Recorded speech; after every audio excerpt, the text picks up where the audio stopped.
Ei, pessoal, boa tarde, tudo bem com vocês? Hoje nós vamos conversar sobre um tema interessante, vamos falar sobre férias, né? Final do ano tá todo mundo cansado, todo mundo doido para tirar férias, né? Perto do Natal, perto do Réveillon, encontrar com a família, encontrar com os amigos, conhecer lugares novos. Então, hoje o nosso bate-papo vai ser sobre um tema que interessa a todo mundo, que é férias, principalmente nesse período que estamos de final de ano. E é o que a gente vai aprender hoje, o que eu vou trazer, né, vou compartilhar com vocês de conhecimento é que nem sempre o empregado ele vai ter direito a 30 dias de férias. A gente sabe que o trabalhador, ele trabalha um ano, né, ele trabalha 12 meses para ele adquirir o direito a ter 30 dias corridos de férias. Só que nem sempre esse trabalhador vai ter assegurado os 30 dias de férias. É isso mesmo.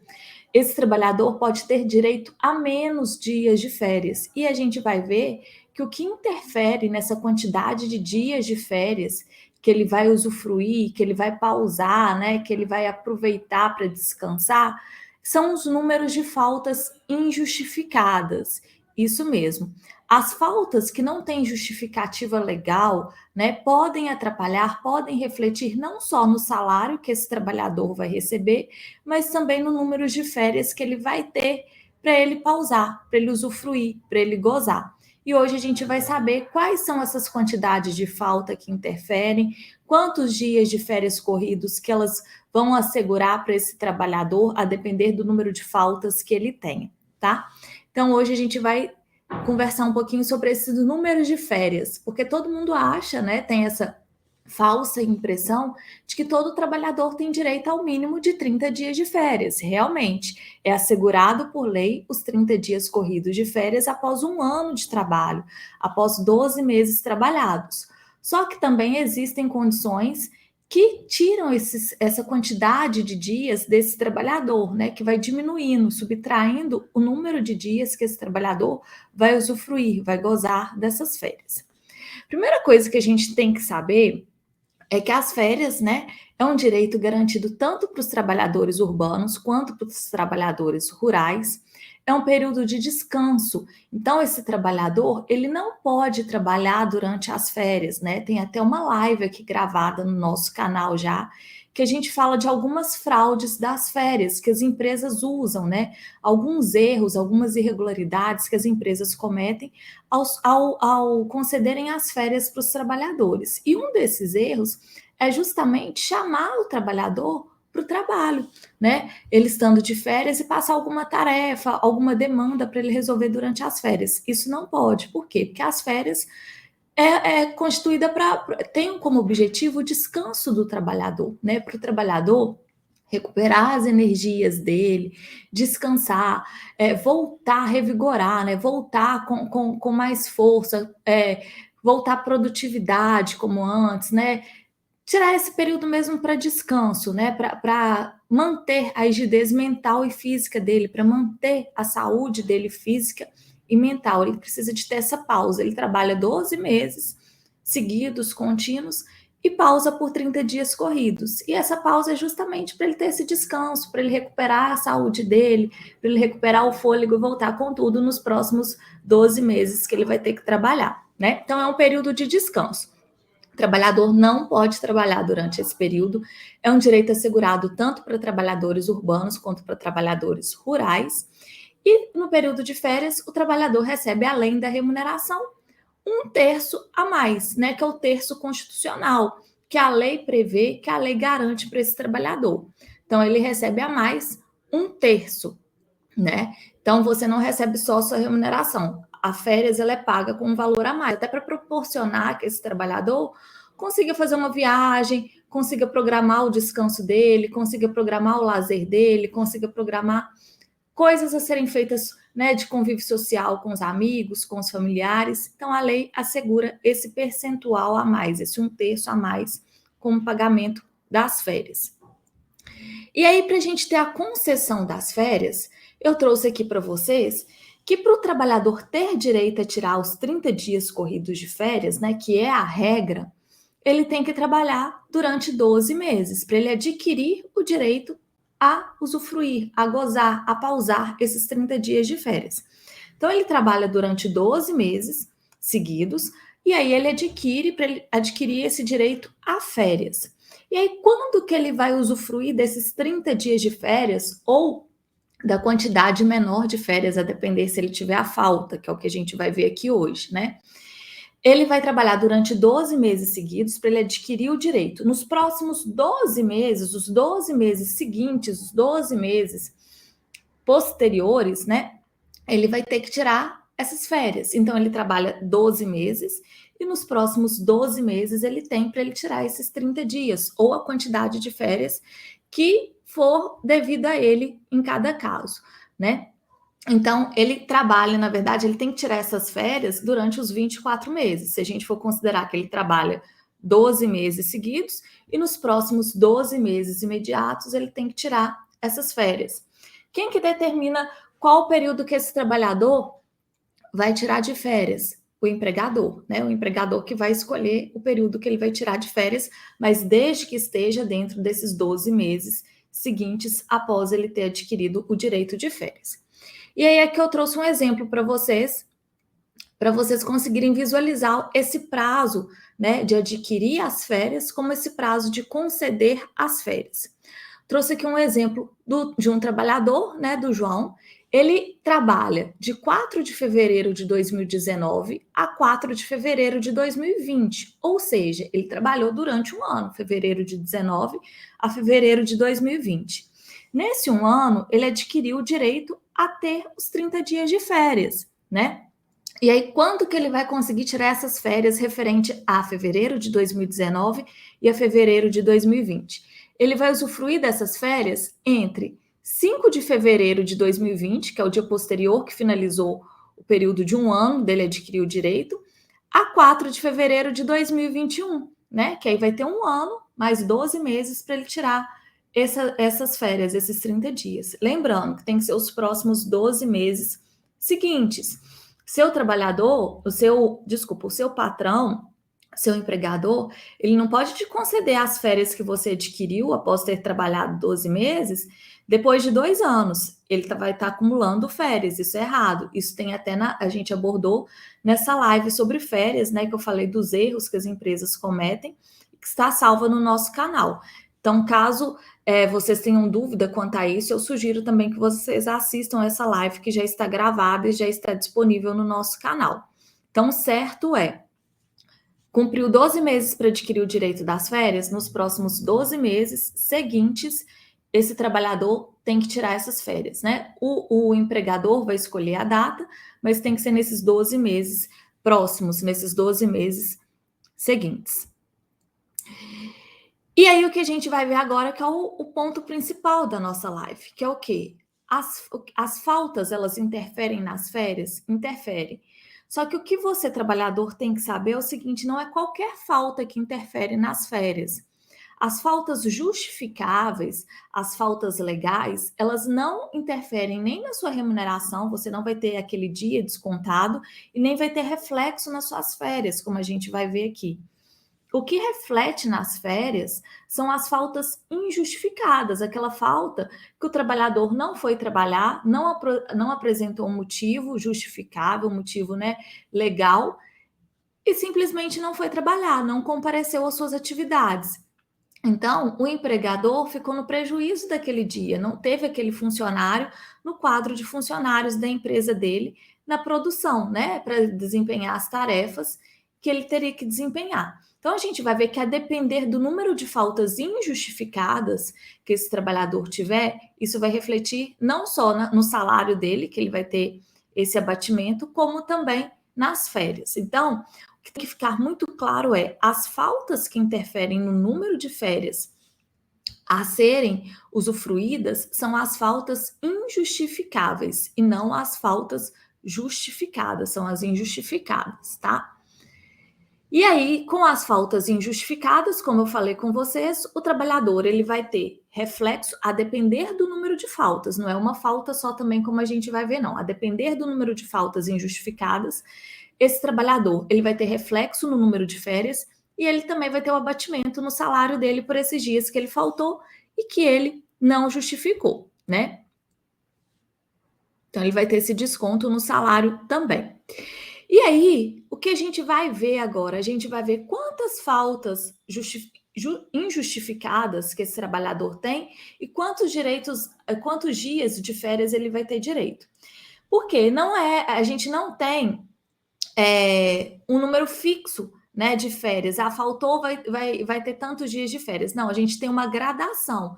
Então, a depender do número de férias que for o número de faltas injustificadas que esse trabalhador for tendo, vai diminuindo o número de férias, de dias de férias que ele vai ter para usufruir. Então, a gente vai ver aqui que existe uma gradação.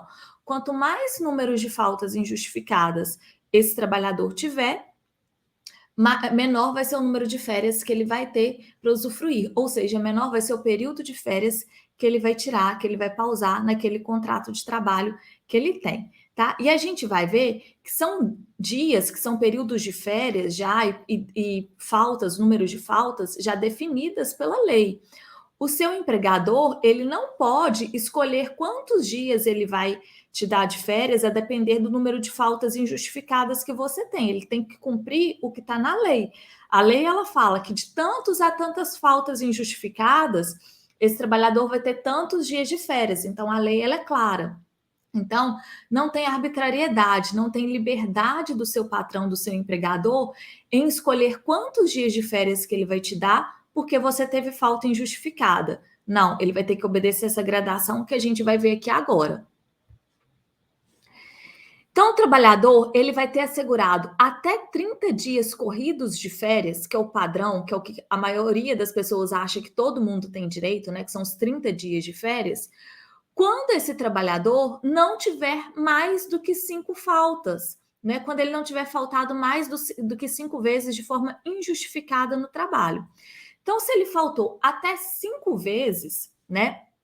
Nesse contrato de trabalho de forma injustificada, ele vai ter direito a 30 dias corridos de férias. Então, até a lei, ela é clara, né? Se faltar mais de 5 dias, vai ter uma redução no número de dias de férias. Então, 30 dias corridos de férias vai ser direito desse trabalhador, desde que não haja faltado mais do que 5 vezes de forma injustificada. E aí, se ele falta de 6 a 14 vezes de forma injustificada, esse número de férias vai cair, vai ter uma redução do número de férias dele. Então, se ele faltou mais do que 5 vezes, se ele faltou de 6 a 14, se ele teve de 6 a 14 faltas de forma injustificada, ele vai ter apenas 24 dias corridos de férias, ou seja, ele tem uma redução em relação a quem teria 30 dias.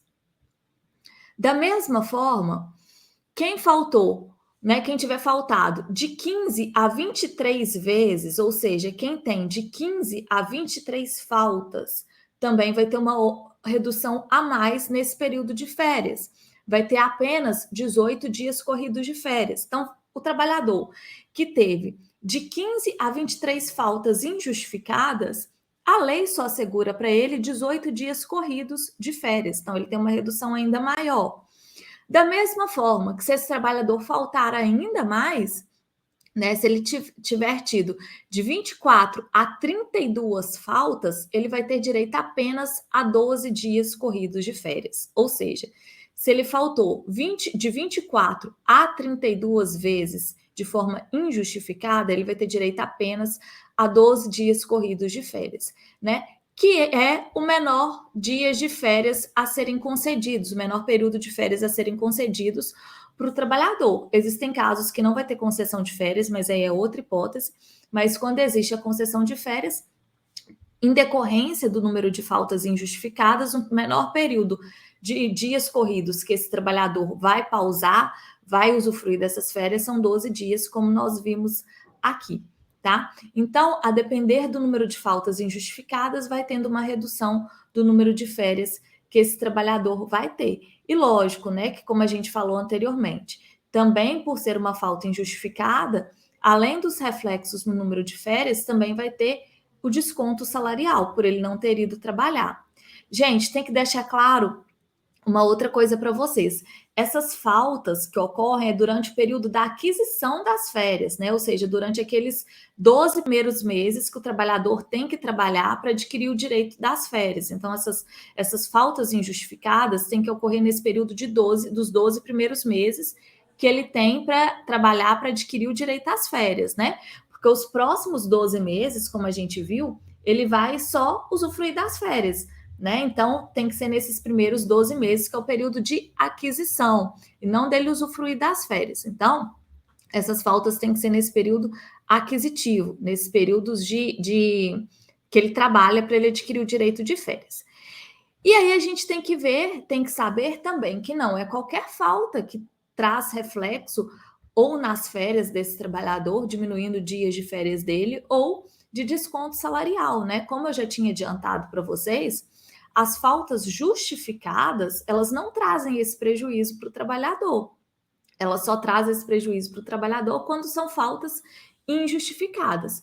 Quando a falta é justificada, ela não vai ter esse reflexo nas férias, né, nos dias, não vai refletir na quantidade de dias que esse trabalhador vai usufruir de férias, e também não vai ter o desconto no salário desse trabalhador, como a gente já falou, desde que a falta seja justificada. E aqui a gente vai ver os exemplos, né, de faltas justificadas, porque a gente está falando tanto de faltas injustificadas, faltas justificadas. O que seriam essas faltas justificadas? Quais são as faltas que estão previstas em lei e que me permite não ter o desconto no meu salário e nem ter o reflexo, né, na diminuição dos dias das minhas férias, das minhas pausas, do meu recesso? Então a gente vai ver isso aqui agora, né? Quais são essas faltas justificadas?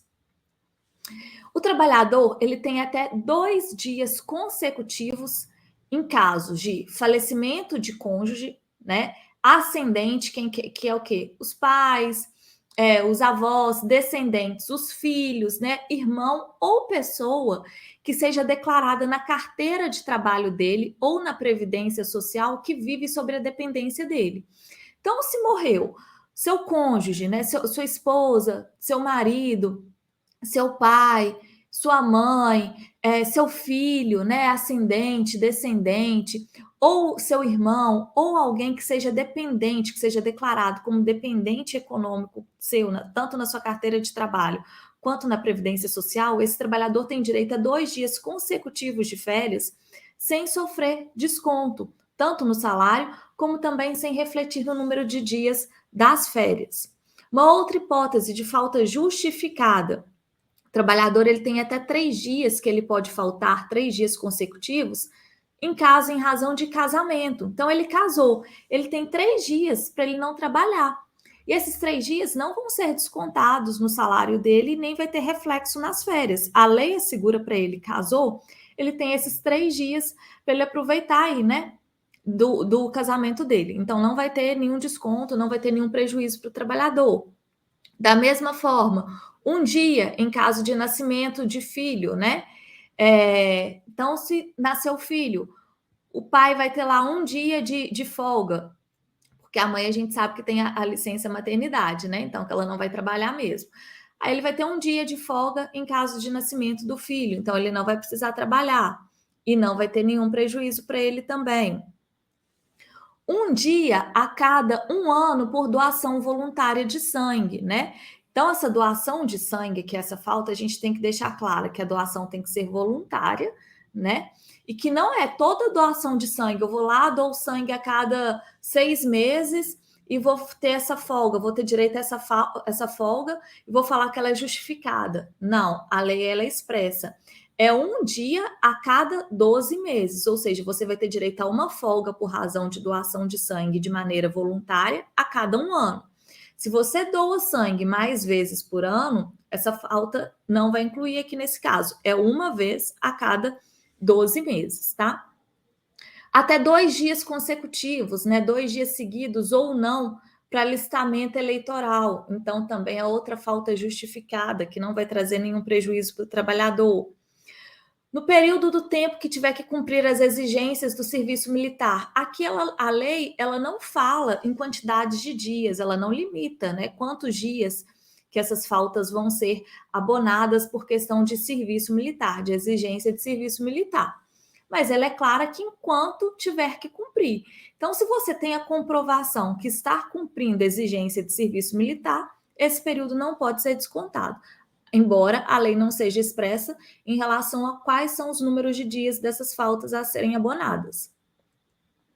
Uma outra hipótese, a pessoa que vai realizar vestibular, né, para entrar no ensino superior. Vou fazer o vestibular para a faculdade, vou lá fazer a prova para entrar no ensino superior. Esse dia, no dia que a prova for feita, ele tem esse dia abonado, tá? Mas é o dia da realização da prova, só esse dia. Então, é um dia em que ele realizar a prova para vestibular, para ingresso em ensino superior, ele também não vai ter prejuízo. Pelo tempo que se fizer necessário para comparecimento em juízo, né? Aqui também a lei, ela não fala de dias, ela não fala de horas, ela fala pelo tempo que se fizer necessário. Então, dando um exemplo bem claro para vocês, quem já foi testemunha de algum processo aí, sabe que ao final, né, daquele dia da audiência que você foi lá relatar as situações, falar tudo que você sabe sobre aquele caso, que você atuou como testemunha judicial daquele processo, você pode receber uma certidão de comparecimento, né, como testemunha. E por que eles dão essa certidão de comparecimento? Justamente para o seu patrão, para o seu empregador, não te descontar essas horas, esse tempo que você ficou ali esperando a audiência acontecer, ou que a própria audiência já estava sendo realizada e que você teve que ficar à disposição da justiça, né? Então, por isso que a lei ela não coloca um limite de horas, um limite de minutos, um limite de dias nesse caso. É o tempo que se fizer necessário. Então, nesses casos, por exemplo, que você atuou como testemunha, você consegue essa certidão que eles vão abonar o tempo que você ficou lá, tanto para esperar a audiência acontecer, quanto para a audiência acontecer, né? Que você tem que ficar lá à disposição até te chamarem, em caso de atraso, se a audiência não começar no horário que ela está marcada, que ela está prevista. Uma outra hipótese, pelo tempo que se fizer necessário também para representação de entidade sindical. Aqui também a lei ela não fala em quantidades de dias, em quantidades de horas. Ela é clara que é pelo tempo que se fizer necessário. Até 2 dias para acompanhar consultas médicas e exames complementares durante o período gestacional da esposa ou companheira, né? Aqui, como coloca esposa ou companheira, não precisa de ser casado, pode ser uma união estável, né? Porque a lei ela deixa expressa a questão da companheira. Então, o marido ele vai ter até 2 dias dessas faltas abonadas para ele acompanhar as consultas durante o período gestacional da sua esposa ou da sua companheira, tá? Mas, gente, são 2 dias durante o período gestacional, ou seja, gestação em regra são 9 meses, né? E ele vai ter 2 dias só para ele acompanhar esses exames, essas consultas médicas. 1 dia por ano para acompanhar filho de até 6 anos em consulta. Aqui a gente tem que atentar o quê? Que a lei, ela possibilita 1 dia, né, de abono de falta, ou seja, se você faltar para acompanhar o seu filho na consulta, ela vai te dar esse acompanhamento, pode ser 1 dia só, não pode ultrapassar. E um outro detalhe que a gente tem que se atentar é a idade do seu filho, né? Então, aqui, para acompanhar filho de até 6 anos em consulta. Então, se seu filho tem 7 anos, se seu filho tem 10 anos, não se enquadra no caso. São crianças de até 6 anos. E é 1 dia por ano, né? Não é 1 dia por semestre, não é 1 dia por trimestre, é 1 dia por ano. Então, a gente tem que se atentar a esses detalhes, que é 1 dia por ano e de consulta de filho de até 6 anos. Até 3 dias em cada 12 meses, ou seja, a cada 1 ano de trabalho para exames preventivos de câncer. Isso mesmo. O trabalhador, ele pode faltar para ele fazer exames preventivos de câncer, né? Isso é até uma forma da lei incentivar o autocuidado desse trabalhador, o cuidado com a saúde dele, né? Que a gente vê aqui que algumas das hipóteses das faltas são para consulta, para acompanhamento gestacional, em decorrência da saúde. E essa é mais uma delas, né? Então, até 3 dias a cada 12 meses, ou seja, a cada 1 ano, para exames preventivos de câncer. Durante o licenciamento compulsório da empregada por motivo de maternidade ou aborto, né? Então, também vai ter essas faltas abonadas sem nenhum prejuízo.